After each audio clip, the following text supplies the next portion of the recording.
Okay, so here's another miracle. About a month or two ago, we were running really low on a tread on our tires for the Subaru, which is the main vehicle we use to do like any work I do or Lyft and Uber evangelism and stuff like that. And then the other jobs I do to help out independent Christian businessmen.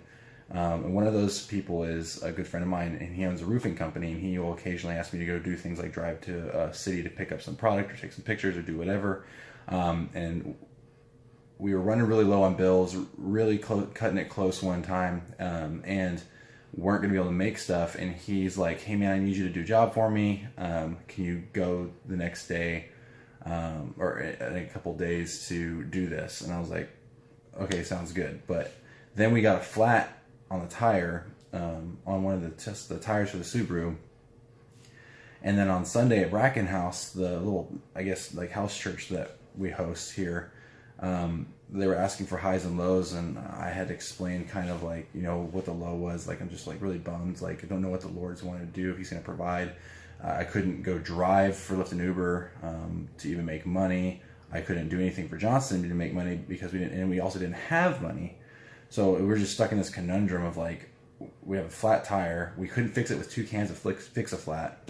And so we're like, don't know what to do. And so we're praying about it and praying about it. We shared it with the group.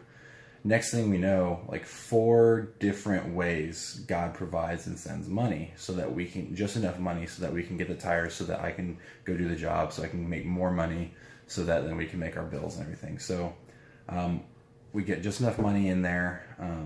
There's a total God thing. Like, not even, people can't take credit for any of it. It was crazy. Just like one person after another, by different means. Some of them didn't even know that we were needing money, just provided just enough to get by for us. And so I go to my boss, who's asking me to do this, to go to Houston to do some things, goes, "Okay, we'll go in the morning when Discount Tire opens up and go get some new tires." And so I had just enough money in there to do that. So when I go to do that, I'll go to pay, and then it comes back decline. I'm like, what the heck? So I look at my account, and we had like a $400 car insurance bill that had been pending to come out. But once it saw that we had enough money in the account, it withdrew it that morning. And I didn't know. And so now we were back down to like $10 in the account. And I was just like, what am I going to say? What do I do? I still have a flat. I barely struggled to just get to the Discount Tire with the flat because the fix-a-flat wasn't working. And so I'm there, no money in my account.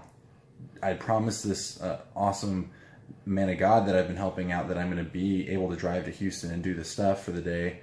And then it's like 8 a.m. So I call him. I'm like, "Look, I'm just going to be honest with you. This is what happened. I thought I had enough. In the morning, this bill came out that I had forgotten about, and I don't have enough now. I can't do what you're asking me to do." Like, I just was point blank honest with them. It wasn't rude. It was just saying, "Look, I apologize for saying I could do this, but like, this is where I'm at." And he goes, "Don't worry about it. I will send you $500 quick pay right now so that you can get those tires taken care of, and then get yourself over and start doing that, and then you'll just work to pay that off." And I was just like,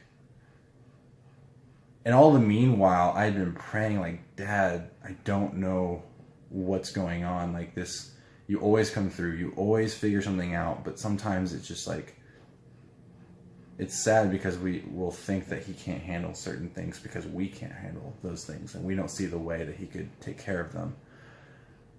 And Johnson's not the kind of guy that would always there's no way I could have predicted that he was going to do that, or I didn't even say that so that I would think he would do that. It was like I was just being honest and open and genuine with him and saying, "Look, I can't make it." Like, I was expecting to have to drive and limp back home and have $12 in the account and figure out the next thing. Like, I don't know what would have happened if that hadn't happened.